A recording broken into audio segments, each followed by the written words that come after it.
Taman ste došli. Mole stvari, radimo bre. Snimamo. Jeste gladni? On, jel? Treba bebu na kraju. Neka. A mi kadrove vatamo naš, koji je najbolji. Stvari, iznenadit ćemo ih sve.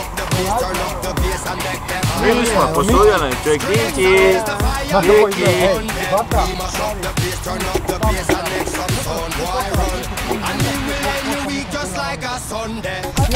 Ozbiljno. Evo, pitanje. Snimali ste. Ja i on samo snimamo. Ajde njega. Diši. Show. Baš ovo sada ispalo, dogovoreno. Ajde, vidimo se, uživajte. Dobar tek. Ćao. Pa. Šta je prebaci tu?